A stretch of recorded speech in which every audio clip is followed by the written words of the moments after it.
Because I think that relationships are made better when people are ready to be in them and not for people who are ready to have them. Right.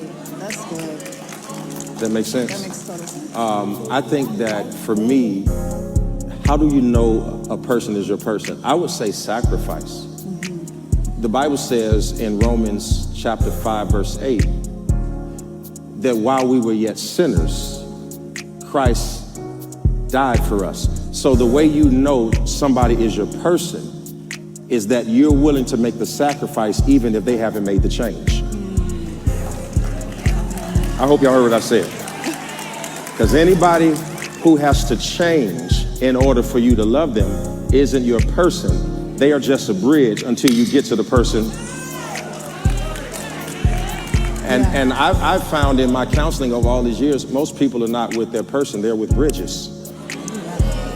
Just somebody they climbing over till they get to the next spot. And that's why you're frustrated.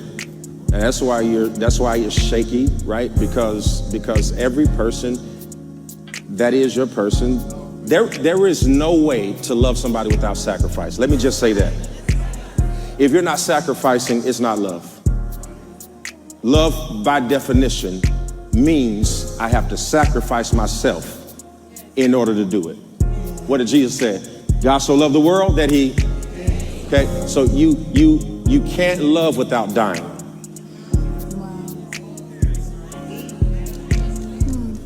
That means that there is some part of your life that you are accustomed to that in order for you to be in a relationship has to die in order for you to have success.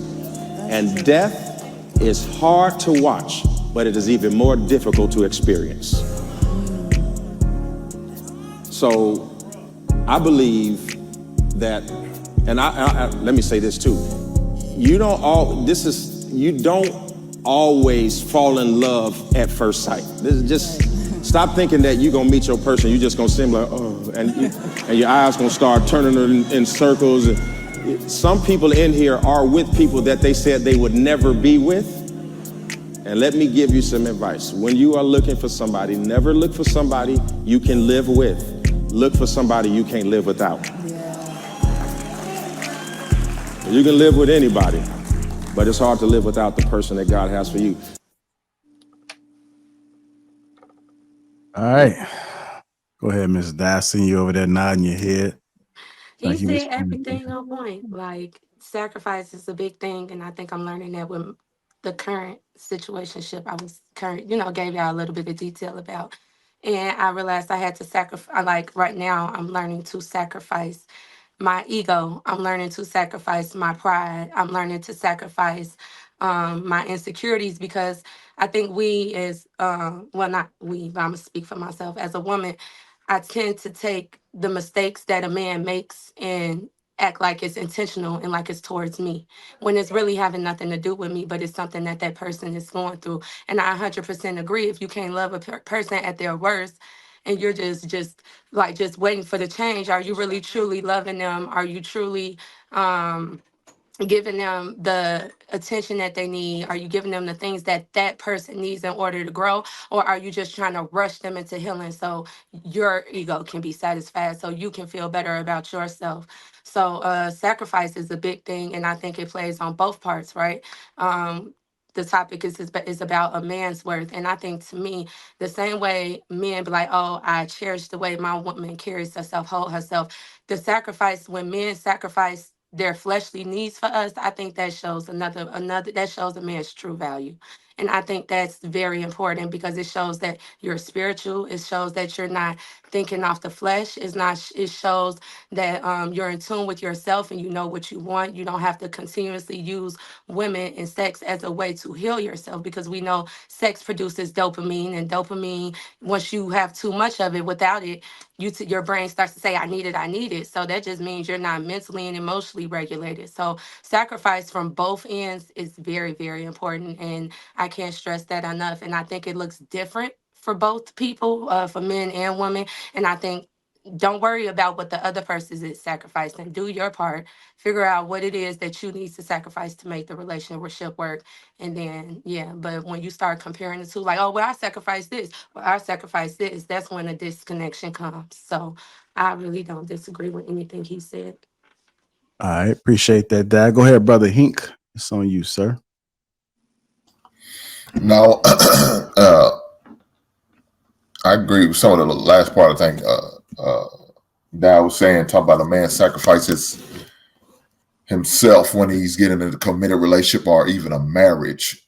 He sacrificed all the other opportunities that he possibly could have had, but he chose that you as that one individual to be with for the rest of his life. So that means any opportunity of having sex with these other women out here. He said, it's not what I need no more. That's what I want no more. He made the ultimate sacrifice. Now, some people may say, oh, well, that's not that much. Yes, it is. Because there's going to be times when you don't feel like giving that ass up. And as a man, he wants that ass. So what is he supposed to do? Well, guess what? He's going to have to go in there and take a good cold shower or get a bottle of lotion and beat himself off until you're ready to give that ass back up again. Because he made that sacrifice. He knows it's not going to be okay for me to go out there in the streets and pursue some other woman just because my woman decided not to give me some ass at night. That's not what it is. So he knows you got to make certain sacrifice in order to keep things going. Another sacrifice a man has to do is lay down his life. You know, sometimes, you know, it's not his fault that certain things happen in the home. But he's got to be willing to sacrifice his pride and his ego to make sure things go accordingly.